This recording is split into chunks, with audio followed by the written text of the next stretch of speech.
Subscribe करें और bell दबाएं ताकि कोई खबर रह न जाए।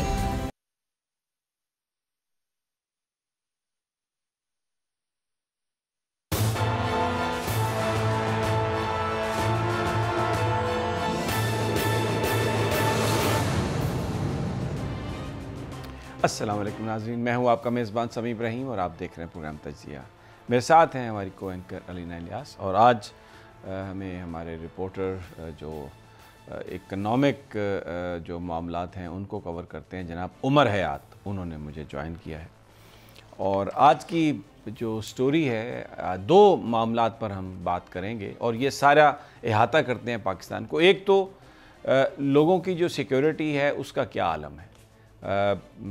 इसमें कोई शक नहीं कि महंगाई बहुत है, हुकूमत की तरफ से रिलीफ पैकेजेस की भी बात होती है और लोग उसकी तवक्को भी करते हैं, लेकिन जो एक बड़ा अहम मसला लोगों की सिक्योरिटी का है, उनकी हिफाजत, जान और माल की हिफाजत, ये एक बुनियादी फ़र्ज़ है हुकूमत का। और इसमें वज़ीर-ए-आज़म साहब ने जब उनकी गवर्नमेंट आई थी तो उन्होंने एक तब्दीली की बात की थी, वादा किया था कि लोगों के जो उनकी जो ज़िंदगियाँ हैं, उनका जो माल है, उनकी जो इज़्ज़त है वो महफूज रहेगी और यही एक तब्दीली होगी पाकिस्तान की। तो इस वक्त जो पाकिस्तान में हो रहा है, पिछले 2-3 साल में जो हुआ, उसका हम ज़रा मुवाज़ना करते हैं, उस पर हम बात करते हैं। हो सकता है जो बड़े बड़े इक़्तिसादी मसाइल थे, तेल की कीमत, डॉलर की कीमत, ये कुछ ऐसे इसमें चीज़ें हैं जो एक्सटर्नल फैक्टर्स जिनको कंट्रोल करते हैं, लेकिन लोगों की जानो माल जो है, पुलिस का काम ना करना, ये इसका तो कोई इससे ताल्लुक़ नहीं है कि बाहर से कुछ पैसे आपको मिले या ना मिले। पाकिस्तान के अंदर जो गवर्नेंस है वो कहाँ पर, जिसका प्योरली ताल्लुक़ सूबाई हुकूमतों से है, वफाकी हुकूमत से है, उसकी क्या सूरत हाल है, मैं इस पर आज बात करूँगा। और सबसे पहले सिंध भुट्टो की पार्टी है, जुल्फ़िकार अली भुट्टो की, नाम पाकिस्तान पीपल्स पार्टी, उनकी गवर्नमेंट है वहाँ पर, अवाम की पार्टी की गवर्नमेंट है और माजी में ये साबित भी हुआ, भुट्टो साहब ने अपनी जान भी कुर्बान की। लेकिन अब क्या सूरत हाल है, अब ये पार्टी जरदारी साहब के हाथ में है। तो अब भुट्टो से जरदारी का जो सफ़र है, उसने पीपल्स पार्टी के दौरे हुकूमत में क्या हो रहा है, ज़रा सबसे पहले इस पर नज़र डालते हैं। और आज जो मैं इशू ले रहा हूँ वो नाज़िम जोखियो, जो एक कत्ल हुआ नौजवान वहाँ पर कराची के मज़ाफ़ात में, उस पर मैं बात करूँगा। कसूर उसका सिर्फ ये था कि उसने एक वीडियो बनाई और वीडियो वहाँ पर जो MPA थे वो अपने गैर मुल्की साथियों के हमरा आए और उन्होंने ज़मीनों पर वहाँ पर शिकार करने के लिए कुछ जगहों को बंद भी किया। वो जो जगह थी वहाँ पर वो जो नौजवान था उसने उसको देखा कि ये शिकार हो रहा है, ये गैर कानूनी शिकार है, उसने उसकी वीडियो बनाई और वीडियो बनाकर सोशल मीडिया पे डाल दी। अब ये जो सोशल मीडिया है ये बड़ा एक पावरफुल वेपन है, बहुत तंग है इससे हुकूमत, कभी मीडिया डेवलपमेंट अथॉरिटी, कभी कुछ, क्योंकि आम आदमी जो है अब वो जो तमाम ये जो ख़राबियाँ उसको हाईलाइट कर सकता है। ये उसने वीडियो वायरल की, बहुत लान तान हुई उस MPA की भी, जामा अवैस साहब की, कि ये आप क्या कर रहे हैं। 2 दिन के बाद वो नौजवान अगवा हो जाता है और फिर उसके बाद उसकी बॉडी मिलती है और बदतरीन तशद्दुद उसकी बॉडी पर हुआ है। बड़ा अफसोसनाक ये वाक़या। और मैंने थोड़ी देर पहले जो हमारे नुमाइंदे हैं शाहरुख साहब, उनसे मैंने बात की और उनसे मैंने पूछा, मैंने उनसे पहला सवाल मेरा उनसे ये था कि ये जो सारा वाक़या है ये हुआ कैसे, कुछ हमें इसकी तफसीलात बताएं। मैं आपको उसका जवाब ये सुनवाना चाहता हूँ। बहुत मीडिया पे ये चीज़ आ रही है, आपको पता भी होगा, लेकिन ये इतना संगीन वाक़या है कि इसका जितना ज़्यादा जिक्र किया जाए, अरबाब अख्तियार के ज़मीर को झंझोड़ा जाए, उतना कम है। आइए शाहरुख की मैं आपको उनका जवाब सुनाता हूँ कि उन्होंने मुझे क्या जवाब दिया। जी बिल्कुल, देखें ये जो निज़ाम जोखियो है, जो कि 4 बच्चों का बाप था, उसको गुज़िश्ता रोज़ जो है मलीर से उसकी डेड बॉडी जो है वो मिली। जब तफ्तीश जो है वो आगे बढ़ाई गई तो जो है वो ये सामने आया वाक़या कि उसको उसके भाई ने जो कि अफजल जोखियो है, उसने ये इल्ज़ाम आयद किया कि इसका जो कत्ल है वो MNMPA जो है वो जाम अवैस उनकी जानिब से जो है वो ये किया गया है कत्ल। उसको फार्म हाउस पे बुलाया गया और वहाँ पे उसका कत्ल किया गया, जबकि डेड बॉडी उसकी जो है वो मलीर में फेंक दी गई और उसके बाद से फिर जो है वो ये सारी सूरत हाल क्रिएट होना शुरू हुई। और आज भी ये सूरत हाल रही कि आज सुबह से ही तदफीन से पहले, निज़ाम जोखियों की तदफीन से पहले जो है वो जो इलाका मकीन और जो अहल खाना है उनकी जानिब से मुज़ाहरा भी किया गया। और इस वक्त तदफीन के बाद फ़ौरी बाद जो है वो दोबारा नेशनल हाईवे जो है जो कि ढाबे जी पे ये लोग इस वक्त बैठे हुए हैं और इनका सिर्फ एक ही मुतालबा है जिसमें जाम अवैस और उनके दीगर पाँच साथियों को गिरफ़्तार किया जाए।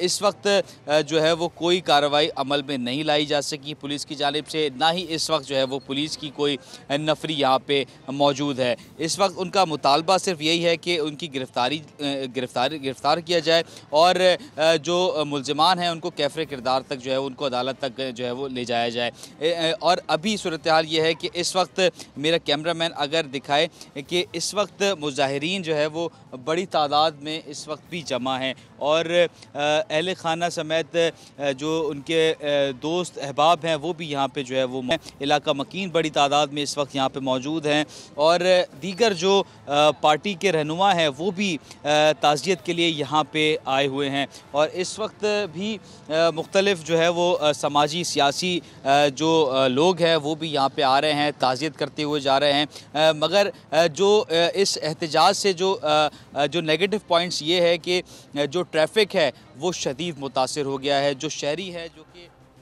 फिर मैंने शाहरुख से ये सवाल किया, मैंने उससे पूछा क्योंकि वहाँ पर वो गया था कि ये जो वाक़या है क्या इसकी बुनियादी वजूहात हुई, क्यों इसका नाज़िम जोखियों का कत्ल हुआ क्या था।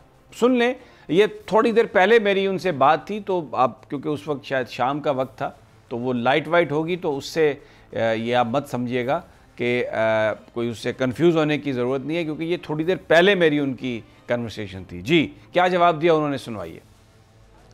जी बिल्कुल, देखिए निज़ाम जोखियो जो कि मैंने आपको पहले बताया कि 4 बच्चों का जो है वो बाप था जिसको कत्ल किया गया। यहाँ पे जाम जो अवैस जो कि MPA हैं, पीपल्स पार्टी से उनका ताल्लुक़ है, उनके जो दोस्त हैं जो कि फ़ॉरेनर्स थे, वो आए हुए थे शिकार के लिए, उसको उसने मना किया और वीडियो बनाई उसकी। इस वजह से थोड़ी सी बदमज़गी हुई और वीडियो जब वायरल हुई तो उसके बाद जो है वो मामला बिगड़ा और उसको वीडियो डिलीट करने का बार बार जो है वो कहा गया। वीडियो डिलीट ना करने पर उसको जो है वो अपने फार्म हाउस पे बुलाया गया और शदीद तशद्दुद का निशाना बनाया गया। तशद्दुद करने के बाद उसी वक्त उसकी जो है वो डेथ हो गई थी। डेथ होने के बाद उसको जो है वो मलीर जो है फेंक दिया गया।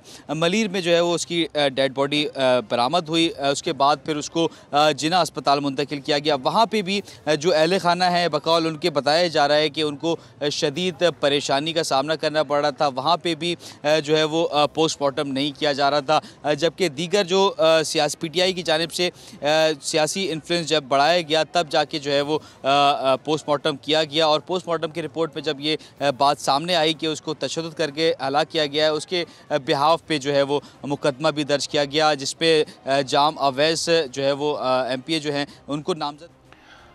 अच्छा, इस हवाले से मैंने शाहरुख से ये भी पूछा कि पुलिस क्या कर रही है, पुलिस का क्या किरदार है, इसका क्या उसने जवाब दिया, आइए आप सुनाते हैं।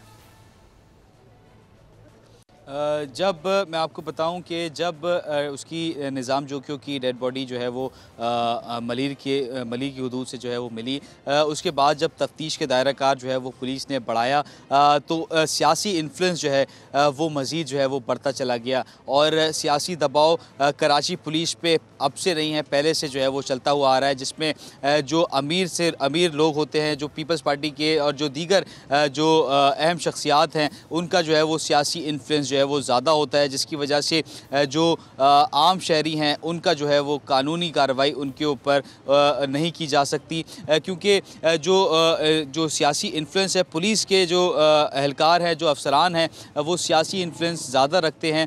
इस वजह से अब जो गरीब मज़लूम है उसके ऊपर ऐसी कोई कार्रवाई उसके बिहाफ पे जो है वो नहीं की जा सकती, क्योंकि ना FIR काटने में उनको मुश्किलात का सामना करना पड़ता है, और दीगर जो कानूनी कार्रवाई हैं उसमें भी शदीद मुश्किलात का सामना करना पड़ता है, जब तक कोई ऐसा इन्फ्लुएंस जो है वो सामने नहीं आए कि उसके बिहाफ पे भी जो मुतवस्सित तबके का आदमी है उसके पास भी इन्फ्लुएंस ना हो, जब तक पुलिस कार्रवाई नहीं करती। तो सियासी इन्फ्लुएंस तो है, बिल्कुल है, और इस वक्त जो सूरत हाल है, पुलिस इसी वजह से काम नहीं कर रही कि जो सियासी इन्फ्लुएंस है, प्रेशर है बहुत ज़्यादा पुलिस के ऊपर कि जो है वो क्योंकि MPA हैं और उनके दीगर साथी हैं, तो इस वजह से सियासी इन्फ्लुएंस आप कह सकते हैं कि इस वजह से कार्रवाई अमल में नहीं लाई जा सकी और उनको अब तक जो है वो गिरफ़्तार नहीं किया जा सका। अगर मैं आपको मज़ीद बताऊं कि ज़राए के मुताबिक ये भी बताया गया है कि पुलिस की जानिब से कोई ऐसे फार्म हाउस पर छापा मारा गया है जिसमें 2 मुल्ज़िमान को पकड़ा गया है, मगर पुलिस इस बारे में अभी भी कोई ऐसी, ये आप देख लें, नेशनल हाईवे को बंद किया गया, सारा एक एहतजाज हुआ, गरीब आदमी जिसने एक गैर कानूनी काम को रिपोर्ट किया उसके साथ ये हुआ, ना MPA गिरफ़्तार, कुछ ये मामला मीडिया में जब आता है तो गर्म होता है तो इसके पर रिएक्शन होता है, लेकिन जो रियासत का अपना फ़र्ज़ है वो कहाँ पर है? वो इस हुकूमत ने अभी वहाँ पर सूबे में पीपल्स पार्टी की गवर्नमेंट है, क्या उसका नतीजा निकला? ये मैंने सारी चीज़ें सुनाई हैं आपको। लोग अपने इंसाफ के लिए सड़कों पे खड़े हैं, आके ट्रैफिक को बंद कर रहे हैं, लेकिन उनको इंसाफ नहीं मिल रहा। अब इसके लिए तो ना किसी IMF की ज़रूरत थी, ना किसी लेजिस्लेशन की ज़रूरत थी, कवानीन मौजूद थे। जो बड़ा आदमी है उसको पकड़ने की ज़रूरत है।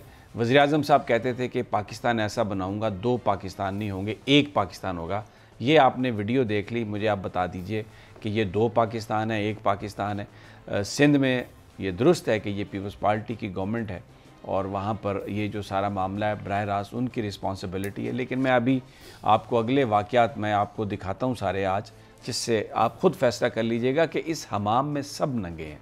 ये सारी पॉलिटिकल पार्टीज़, चाहे पीपल्स पार्टी है, चाहे मुस्लिम लीग नून है, चाहे PTI है, चाहे बलूचिस्तान की बाप है, कोई भी है, ये कोई भी अपनी इनकी सफ़ों में जो बड़ा आदमी है उसको सज़ा देने के लिए किसी चीज़ की तैयार नहीं है।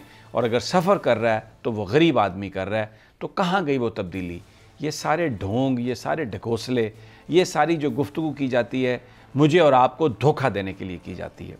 मैं आपको ये दिखाता हूँ, जून 2017 में आपकी याद मैं ताज़ा करवाता हूँ। ये मजीद अचकज़ई साहब, ये MPA थे, और ये महमूद खान अचकज़ई साहब के ये भाई हैं, और इन्होंने ज़रा दिखाएं फुटेज वो प्लीज़, जिसमें वो गाड़ी जो है वो एक पुलिस वाला चौक पे खड़ा अपनी ड्यूटी दे रहा है, और ये देखें ये गाड़ी इसने आके उड़ा के रख दिया इसको। और ये पुलिसमैन जो है ये अल्लाह को प्यारा हो गया। मैं कहता हूँ ये शहीद है, ये क्योंकि अपने फ़राइज़ वहाँ पर पूरे कर रहा था, अपना फ़र्ज़ अदा कर रहा था, और वो फ़र्ज़ अदा करते हुए एक जो अमीर आदमी है, जो एक ताकतवर आदमी है, उसकी गाड़ी के नीचे, क्योंकि वो पता नहीं कौन सी मशरूब के असर में था या उसने देखा नहीं, वो क्या समझता था अपने आप को, उसने दिन दिहाड़े उड़ाया।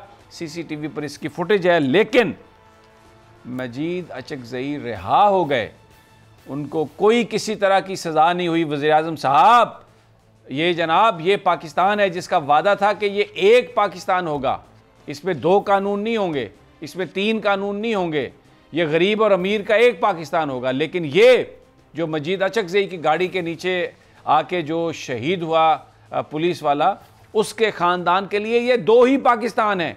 जो 22 करोड़ आवाम की, जो मेरा ख्याल है 21 करोड़ और 70 लाख जो पाकिस्तानी हैं वो इसी तरह की ज़िंदगी गुजार रहे हैं, उनके लिए 2-2, 3-3, ये जो आप अच्छी अच्छी गुफ्तगू करते हैं बिल्कुल सिक्योरिटी में बैठ के टीवी कैमराज के सामने, ये आप इसलिए करते हैं कि वहाँ पर गरीबों की चीखें नहीं पहुँचती।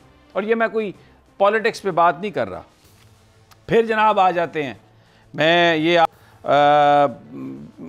ये CTD उन्होंने साहिवाल में जो किया, वहाँ पर एक फैमिली को उड़ाया। और ये तो जो गवर्नमेंट थी, ये तो पंजाब में PTI की गवर्नमेंट है और मरकज़ में जनाब मोहतरम वज़ीर आज़म इमरान खान साहब की गवर्नमेंट है। और इसमें एक पूरी फैमिली को उड़ाया गया, लेकिन जिन लोगों ने उड़ाया उनको सज़ा नहीं मिली। पूरी ब्यूरोक्रेसी आ गई, पूरे अफसरान, ओह वो तो बड़े काबिल अफसर हैं, उन्होंने तो दहशतगर्दी के लिए बड़ी खिदमात सर अंजाम दी हैं, और ये गरीब अबे मर गया ना, बस मर गया, गलत फहमी से मर गया। वज़ीर आज़म साहब चेक देने पहुंच गए उनके घर। मुझे ये बताइए, आप पैसा दे के तो लोगों के मुंह बंद कराते हैं, इंसानी ज़िंदगी को, इंसानी लॉस को आप पैसे से आप कंपनसेट करते हैं। और ये तब की बात है जब अभी हुकूमत नई आई थी, और यानी उस वक्त अभी वो जो पूरी ब्यूरोक्रेसी का जो कलर चढ़ता है वो भी शायद ना चढ़ा हो, लेकिन ताकतवर और कमज़ोर के लिए कानून एक नहीं है, ये मैं आपको दिखाना चाह रहा हूँ। और वो जो जलील है, जो उसका जो इस ख़ानदान में इस हादसे में जो फैमिली को प्यारी हुई, जिनको गोलियां मारी गई और फिर बाद में ये ड्रामा किया गया, मैं क्या वो ड्रामे दिखाऊं आपको, वज़ीर कानून की प्रेस कॉन्फ्रेंस, सबकी प्रेस कॉन्फ्रेंस, और बाद में आप जाके चेक देते हैं उन्हें। जलील उसका शॉर्ट मैं आपको सुनाना चाहता हूँ, उसकी बात मैं आपको सुनाना चाहता हूँ, उसके भाई की, मकतूल के भाई की। ये एक बता रहा है, अपना दुख बयान कर रहा है कि क्या एपैथी थी, क्या बेहिसी थी हुक्काम की।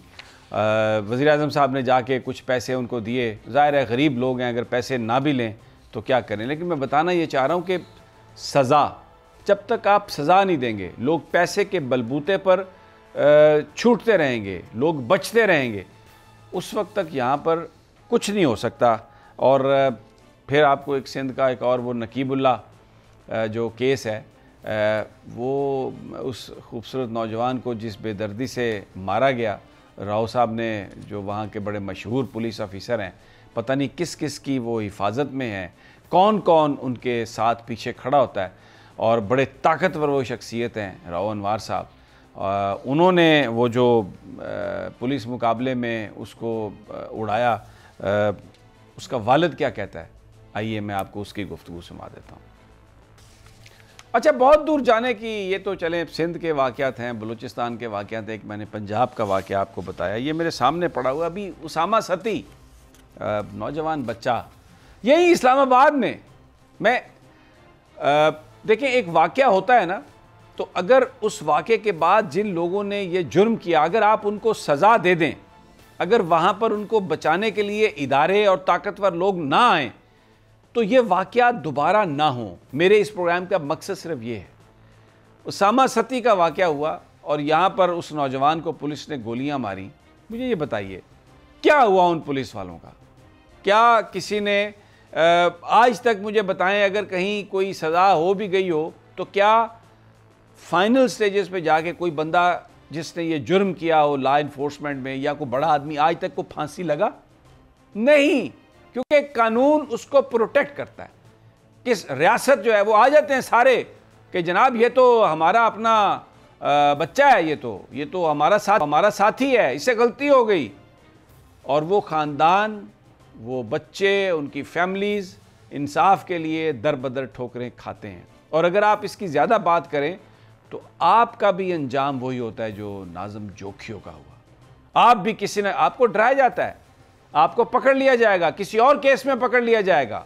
लोग डरते हुए बात नहीं करते कि ये पुलिस, ये सारी जो इंतज़ामिया है, ये सारा जो एक बड़ा माफिया है जो इक़्तिदार पर काबिज़ है, ये आपको बिल्कुल जैसे मक्खन से बाल निकालते हैं, इस तरह निकाल के यहाँ से बाहर फेंकेगा।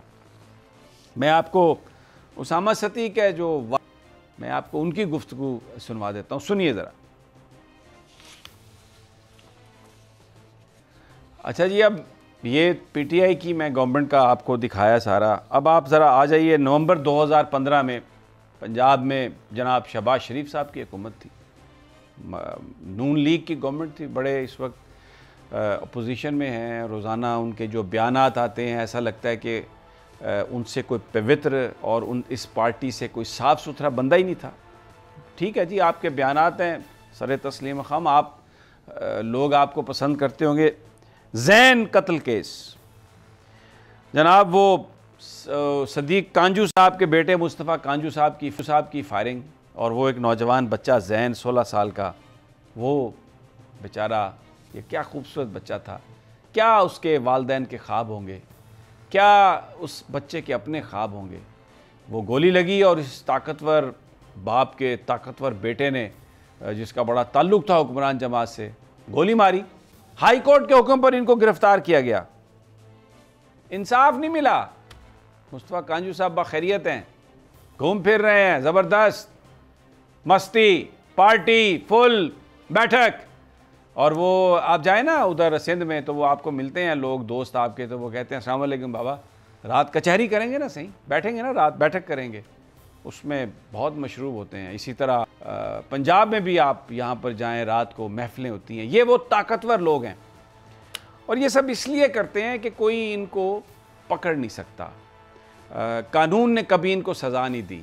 लेकिन आप अभी किसी वज़ीर से पूछ लें, अभी किसी से वज़ीर आज़म साहब से पूछ लें, रोज़ाना आके वो तकरीर करते हैं पाकिस्तान दुरुस्त सिमत में जा रहा है, पाकिस्तान बिल्कुल हर चीज़ की जो बीमारी है उसकी वजह अपोजिशन है, 2 ख़ानदान है और कोविड है, हम सब कुछ ठीक कर रहे हैं। ये मुझे बताइए, ये जो कत्ल हो रहे हैं, ये जो लोगों की इज़्ज़तें महफूज नहीं है, ये किसकी रिस्पॉन्सिबिलिटी है? ये मेरी और आपकी रिस्पॉन्सिबिलिटी है। उमर याद, आप बैठे हैं बड़ी देर से सर झुका के, कुछ बयान कर सकते हैं इसमें? देखिए, सबसे बड़ा मसला यही है कि इंसाफ का बोलबाला अगर किसी मुल्क में होता है, जहाँ इंसाफ होता है वहाँ इस तरह के वाक़यात नहीं होते।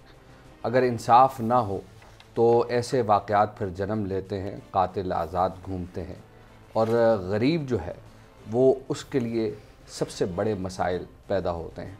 हम अपनी मिसाल ले लेते हैं, हमें एक्सेस है क्योंकि हम जर्नलिस्ट हैं, हमें मिनिस्टर्स तक भी एक्सेस है, हमें सेक्रेटरीज तक भी एक्सेस है। अगर हम थाने चले जाते हैं हमें वहाँ भी कुछ ना कुछ जो है वो मिल जाता है रिलीफ। लेकिन जो एक आम आदमी है, आप यकीन जानिए कि वो थाने में जब खड़ा होता है किसी SHO के सामने या किसी ASI के सामने, आप यकीन जानिए समी साहब कि उसकी टांगें कांपती हैं, उसके होंठ कप कपाते हैं, वो बात नहीं कर सकता। और ऐसे लोग, और ख़ास तौर पे फिर जो हमारे दही इलाके हैं, जिस तरह आपने बात की, जोखियो जिस बेदर्दी से कत्ल किया गया, पहले अगवा किया गया फिर कत्ल किया गया। मैं बिल्कुल, आपने सही बात कही। मुझे यहाँ पे आपको माफ़ी चाहता हूँ, रोकना पड़ा क्योंकि मुझे ब्रेक पर जाना है। वापस आते हैं तो आपसे भी और अलीना से भी और कुछ मज़ीद इस हवाले से केसेस भी आपको दिखाते हैं। इसका मकसद सिर्फ ये है हुक्मरानों को आईना दिखाना, इसीलिए हम बुरे लगते हैं, लेकिन कोई परवाह नहीं इस बात की, कोई अच्छा जाने या बुरा जाने। बिल्कुल आवाम की आवाज़ हैं और खामियां बताते रहेंगे। एक छोटा सा वक्फा, फिर आपसे मुलाकात होती है।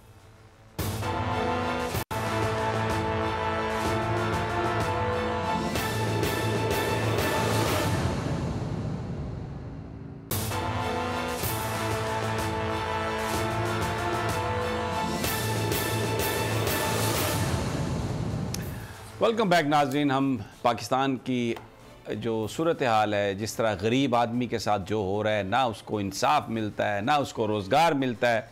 चीनी 150 रुपए किलो तक पहुंच गई है और हम रिलीफ पैकेज दे के लोगों को कह रहे हैं वाह क्या इनकलाब आ गया। और यहाँ पर एक पूरा ग्रोह है जिनका काम ही ये है कि एक पूरी मक्खन की बाल्टी उनके पास है, वो निकलते हैं और वो जो सारे नकाइस हैं, वो जो सारे आईने में जो बदनुमा धब्बे नज़र आते हैं मुख्तलिफ़ लोगों के दामनों पर, वो उसको अपने जो सफ़ेद मक्खन है तो उसका ब्रश लेके तो उसको जनाब वो सारा वक्त उसको वो कोशिश करते रहते हैं छुपाने की। लेकिन ये ज़ख़म, ये धब्बे, ये छुपने वाले नहीं हैं जब तक आप कोई हकीकी तौर पर ऐसा काम नहीं करेंगे जिससे आवाम को फ़ायदा हो।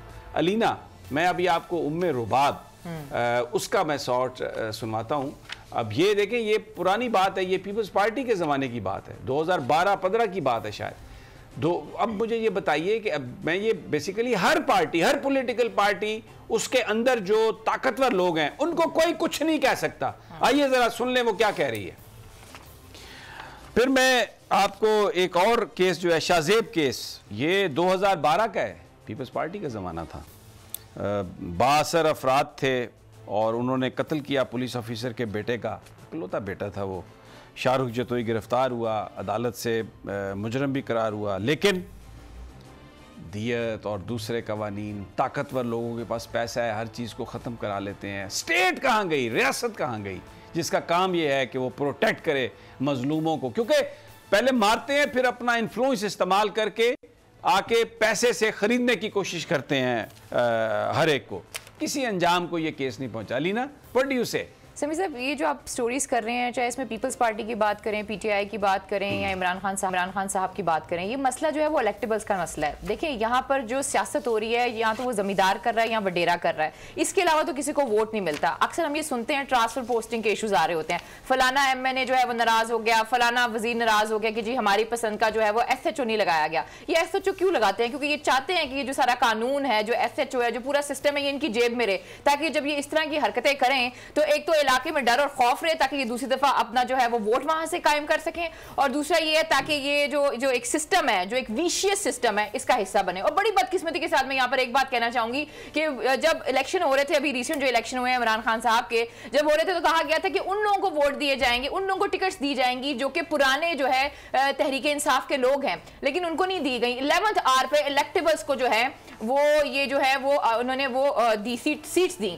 तो यही वो रीजन है, जब आप इस तरह की चीजें करेंगे तो फिर यही होगा। फिर वो आप अक्सर एक बात, आपने पिछले दिनों हमने एक प्रोग्राम किया जुम्मन फकीर के हवाले से, हमें तो जरूरत है जुम्मन फकीर की, हमें उसकी जरूरत तो नहीं है जो इस वक्त काबीना में लोग बैठे हैं, जो वुजरा बैठे हैं, जो वडेरे हैं। शीरी मजारी साहिबा की एक तस्वीर बड़ी सर्कुलेट कर रही थी, वैसे तो वो ह्यूमैनिटी की वजीर है और देखती हैं सारी चीजों को, लेकिन उनकी एक तस्वीर जो थी वो सर्कुलेट कर रही थी जिसमें जो है वो जो मजारे हैं वो नीचे बैठे हुए थे और शीरी मजारी साहिबा ऊपर बैठी हुई थी। फिर आप एक और किस्सा भूल गए, जो इस्लामाबाद में एक बड़ी बाअसर खातून है, बाअसर जो है वो पॉलिटिशियन है, उनके बेटे ने, उनको नजर नहीं आया कि इशारा खुला है या बंद है, उन्होंने 3 से 4 जो लड़के हैं उनको जान से वो गए 3 से 4 लड़के, और बाद में वो आके उनके हस्बैंड सारे प्रेस कॉन्फ्रेंस करते रहे और कहती रही मेरे हस्बैंड को ये हो गया, मेरे बच्चे को ये हो गया। तो जब तक आप इन वडेरों और इन जमींदारों की सियासत करेंगे तब यही होगा। जब तक एक आम बंदा जो है वो उस सीट में, एमएनए की सीट पे नहीं बैठेगा, एमपी की सीट पे नहीं बैठेगा, तब तक समी साहब यही होगा। यही दुख है।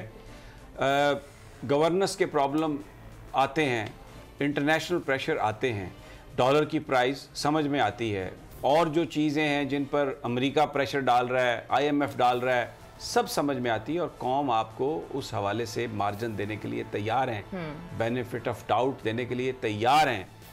लेकिन ये जो मामलात है जिनका ताल्लुक आवाम की सिक्योरिटी से है, जिनका ताल्लुक ग्रास रूट लेवल पर थानों की फंक्शनिंग से है, इसका क्या ताल्लुक IMF से और वर्ल्ड बैंक से? इसकी नाकामी।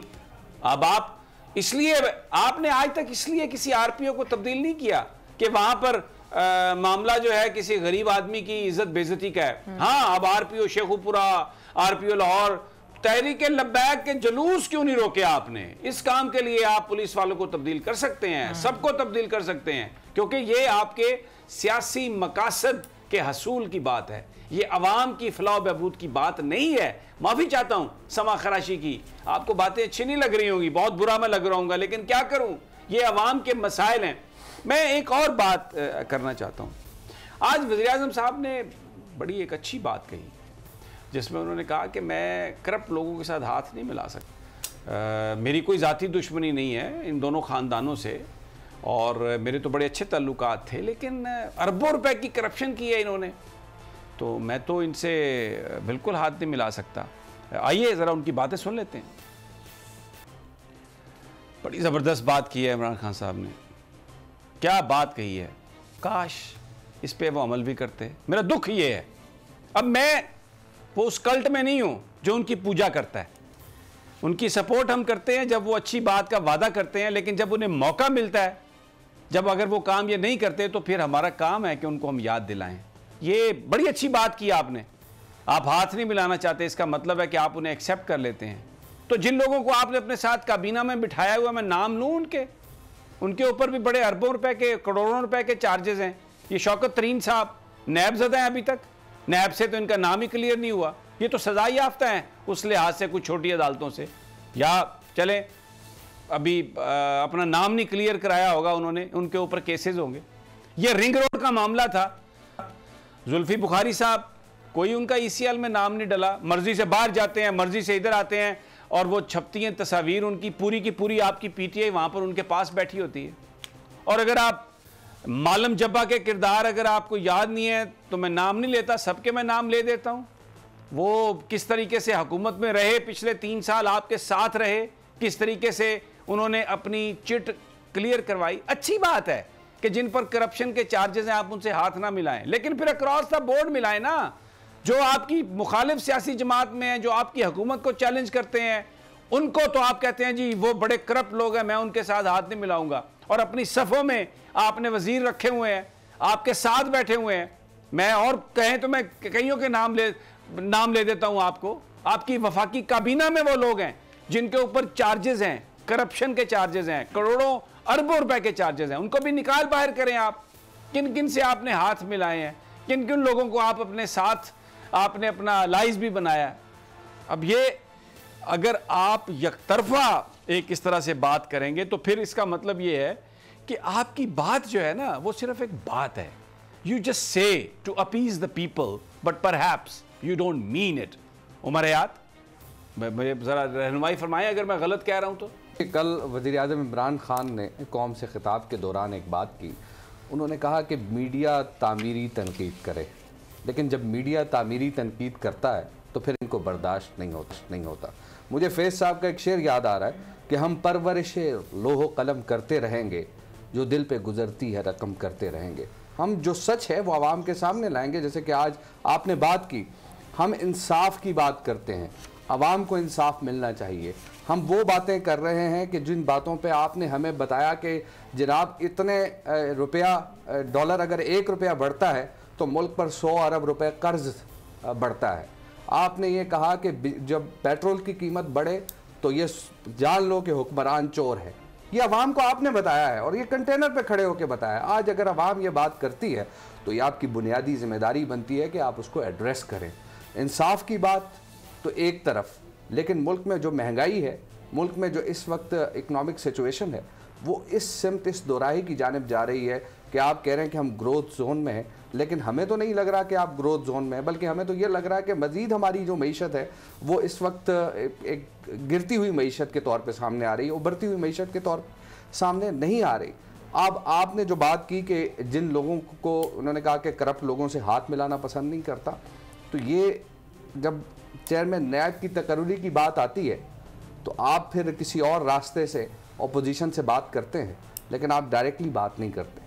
ये सारे ऐसे मामला हैं कि जिसमें आपकी बुनियादी जिम्मेदारी बनती है कि अपोजिशन है, वो इलेक्टेड लोग हैं, आपको उनसे बात करनी चाहिए। अगर अपोजिशन बात करती है चार्टर्ड ऑफ इकोनॉमी की तो आप उस पर भी उनसे बात करें, आप तमाम मामलात पर उनसे बात करें। लेकिन अब हालात इस किस्म के हैं कि आप कहते हैं कि मैं ना मानूं और फिर आप बात भी नहीं करते। मैं चलें, उमर हयात ने तो एक दूसरी बात की है ना कि आप एक बात कहता हूं कि आप कहते हैं मैं करप्ट आदमियों से हाथ नहीं मिलाता, मैं एग्री करता हूं। सवाल ये है कि जो आपने अपनी काबीना में जो ऐसे लोग जिनके ऊपर करप्शन के मुकदमात हैं उनको क्यों बिठाया हुआ है? उनको भी आप फारिग कर दें, आपकी बात सच साबित हो जाएगी। और सल्यूट करते हैं, खड़े होकर आपको सल्यूट करेंगे, पूरा पाकिस्तान आपके पीछे जाएगा। लेकिन अगर आप यकतरफा तौर पर एक जो अपोजिशन है उसको निशाना बनाएंगे गुफ्तगू में और अपने साथ वही लोग रखेंगे, वैसे ही लोग रखेंगे, ये लोग फिर बात मानने के लिए तैयार नहीं है। यहां पर एक छोटा सा वक्फा, जब मैं वापस आता हूं तो बड़ा इंपॉर्टेंट एक मामला है जो जिस पर आज शाह महमूद कुरैशी ने भी बात की है और वज़ीर आज़म इमरान खान ने भी बात की है। वो मैं आपको गुफ्तगू उन दोनों की सुनवाऊंगा और फैसला आप पर छोड़ूंगा कि फैसला फिर गैरत से करना चाहिए या कमज़ोरी और नोट की बुनियाद पर करना चाहिए। छोटे से वक्फे के बाद।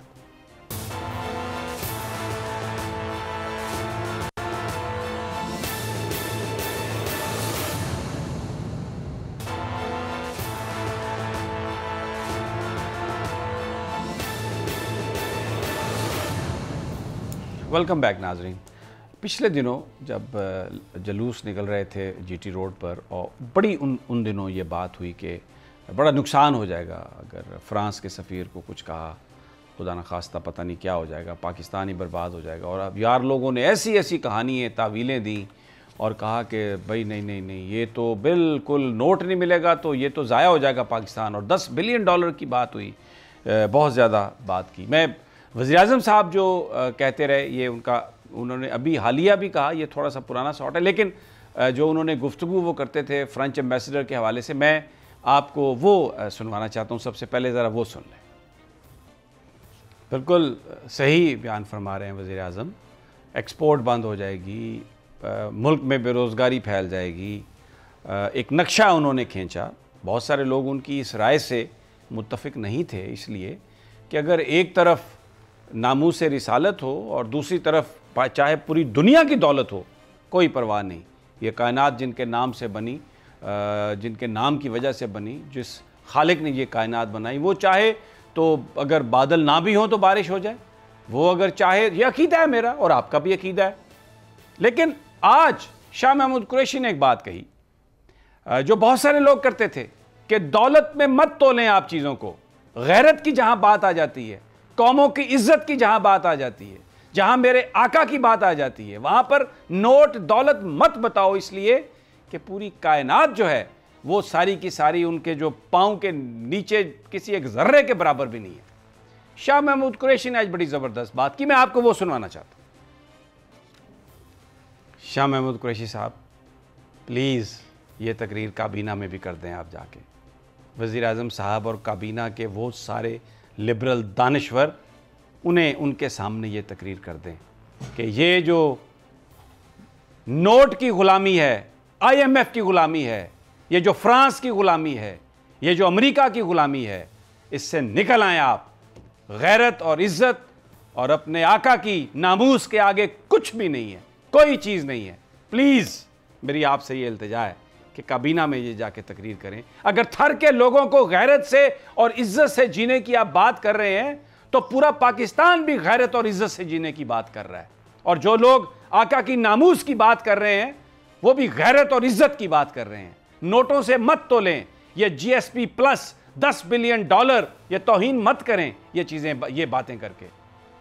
Alina, you want to add something? देखिए साहब, जो शाह महमूद कुरैशी साहब है ना बहुत ही सीनियर सियासतदान और गुफ्तार के जो है ना वो गाजी हैं। देखिए बिलावल साहब कह चुके हैं कि जो शाह महमूद कुरैशी साहब है ना वो पार्टी से इसलिए गए क्योंकि उनकी बहुत सी ख्वाहिशात थी। खैर 2-3 दिन पहले हमने जो है एक स्टोरी की थी जिसमें हमने कहा था कि शाह महमूद कुरैशी साहब उन लोगों में से एक हैं जो अमेरिका जाते हैं और अमेरिका जाकर ये बात करते हैं कि जी आने वाले दिनों में क्या आपने ताल्लुकात रखने हैं हमारे साथ, यानी कि हम IMF की बात कर लें, वर्ल्ड बैंक की बात कर लें या किसी भी बड़े इदारे की बात कर लें, तो उनके आकाओं के पास जा के हम लोग ये बोलते हैं कि भाई आने वाले दिन में हमारा जो फ्यूचर होगा वो आप लोग तय करेंगे, लेकिन थोड़ा हाथ हल्का रखें क्योंकि हमारे यहाँ पे तो बहुत गुर्बत है। अब जब शाह साहब जाते हैं इस तरह के क्राउड में, डेफिनेटली सी बात है बहुत सीनियर सियासतदान है, उनकी अकीदतमंद भी बहुत है, ऊपर से वो वहाँ पर सिंध में मौजूद है, तो उनकी वो वही चीज़ चलाते हैं जो एक रिवायती सियासतदान चलाता है। लेकिन असल जो चेहरा अगर आपने इन सियासतदानों का देखना है तो फिर आप काबीना में देखें, जो हम स्टोरीज करते हैं उनमें देखें। तो शाह साहब ने जो बात वहाँ की है वो उस चीज़ पे यकीन नहीं रखते, वो सिर्फ कन्विंस करते हैं लोगों को, मासूम लोगों को, जो उनकी वो समझते हैं कि शाह साहब ने जो यहाँ पर बात की है बस यही हमें आगे लेकर चलेंगे।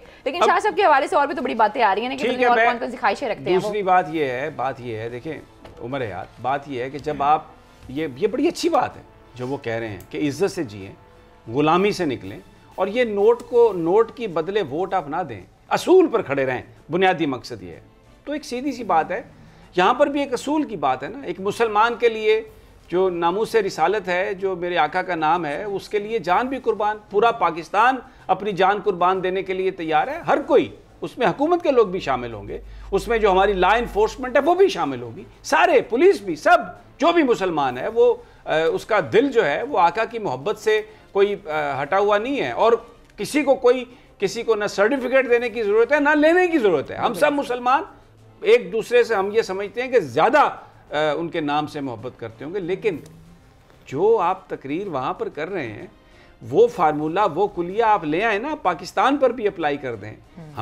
हम पूरी कौम जो है वो फैसला, वो सैंक्शंस में पहले भी रही है, अगर कोई खुदा ना खास्ता सैंक्शन इस वजह से लगाता है तो देखें नबी पाक सल्लल्लाहु अलैहि वसल्लम के नाम की रस्सी को अगर आप थाम लें, पूरी उम्मत, पूरी कौम, और अपनी जो खामियां खराबियां हम इसलिए उसको दूर भी करें और कहें कि बिल्कुल इस नाम के नामूस के लिए हम हर तरह की बात करेंगे, तो इससे इंशाल्लाह पाकिस्तान की इज़्ज़त व वक़ार में इजाफा ही होगा, इससे कोई कमी नहीं होगी। खुदा न खास्ता डरने या घबराने की ज़रूरत नहीं है। ये कौम अपने से 5 गुना बड़े दुश्मन को शिकस्त दे चुकी है। जब इस फोर्स के पीछे खड़ी थी और अल्लाह रसूल का नाम ले रही थी, फिर बाद में जब मुनाफिकतों ने हमें घेर लिया और हम मुख्तलिफ चीज़ों में फंस गए, तो शायद फिर हमें वो कामयाबी नहीं मिली। उमर हयात, व्हाट डू यू से? बिल्कुल आखिरी 2 मिनट हैं। बिल्कुल समी साहब, आपने जो बात की है ये हमारा एक कामिल ईमान है। हम कलमा तय्यबा पढ़ते हैं और उसके बाद हम इस्लाम में दाखिल होते हैं। सबसे पहले अल्लाह की इबादत है और फिर रसूलुल्लाह सल्लल्लाहु अलैहि वसल्लम की रसूल होने की हम गवाही देते हैं। और हमारा ईमान उस वक्त तक मुकम्मल नहीं हो सकता जब तक हम हुजूर सल्लल्लाहु अलैहि वसल्लम से अपनी मोहब्बत का इजहार ना करें। तो ये ज़रूरी है। लेकिन जो आपने बात की कि शाह महमूद कुरैशी साहब ने कहा कि पेट पर पत्थर बांधें, तो हमने जब 28 मई 1998 को एटमी धमाके किए थे, तो उसके बाद भी पाकिस्तान के पाबंदी लगी, लेकिन कोई नहीं घबराए। लेकिन क्या हुआ पाकिस्तान का? अल्लाह अल्हम्दुलिल्लाह, उन धमाकों की वजह से आज भी हम महफूज हैं। बिल्कुल, दुश्मन हमारी तरफ मैली आंख से देख नहीं सकता। एक अच्छा फैसला था और जो हुकूमत ने उस वक्त किया, और फिर उसके बाद हमने ये देखा कि कर्ज उतारो मुल्क संवारो, ये ऐलान हुआ। उस ऐलान में आप ये लोगों ने तो बहुत कुछ दिया, जिन्होंने खाना था वो खा लिया। जेवरात जो है वो खवातीन ने अपने जेवरात उस कर्ज उतारो मुल्क सवारों में दिए, जिसके पास जितने पैसे थे उन्होंने दिए। आज भी अगर वो कहते हैं ना कि आज भी गर हो इब्राहिम का ईमान पैदा, आग कर सकती है अंदाज़े गुलिस्तां पैदा। तो कहाँ है आज भी? अगर इस कौम से कहें तो ये अपनी हर चीज़ कुर्बान करने के लिए तैयार हैं, हर शय देने के लिए तैयार हैं। लोग अपने अपने घर तक देने के लिए तैयार हैं, अपने बच्चों को कुर्बान करने के लिए तैयार हैं। मत डराएं। शाह महमूद कुरैशी ने बड़ी ज़बरदस्त बात की। मैं चाहता हूं कि शाह महमूद कुरैशी की तकरीर ज़रा दोबारा प्ले कर दें, अगर टाइम है हमारे पास तो। अल्लाह आपका भला करे। आपने बड़ी ज़बरदस्त बात की। फिर ये इस्तदा है कि काबीना में ये बात कहें और इस तरह से कहें कि आज फैसला कर लो, फ्रांस की ग़ुलामी नहीं करनी, IMF की ग़ुलामी नहीं करनी, इस दुनिया के मालियाती इदारों की ग़ुलामी नहीं करनी। जहाँ नाम आएगा, जहाँ बात होगी मेरे आका के नामूस की, उनकी इज़्ज़त की, ये पूरे का पूरा पाकिस्तान अपनी दौलत, अपनी जान, हर शय देने के लिए तैयार है। निकल आओ मसलियतों से और दिखा दो पूरी इस दुनिया को कि मुसलमान जहां आका मोहम्मद मुस्तफ़ा सल्लल्लाहु अलैहि वसल्लम का नाम आता है, किसी तरह भी झुकने के लिए या कमज़ोर पड़ने के लिए तैयार नहीं है। नाजरीन, इजाज़त दीजिए, कल फिर मुलाकात होगी। अल्लाह ने के बाद।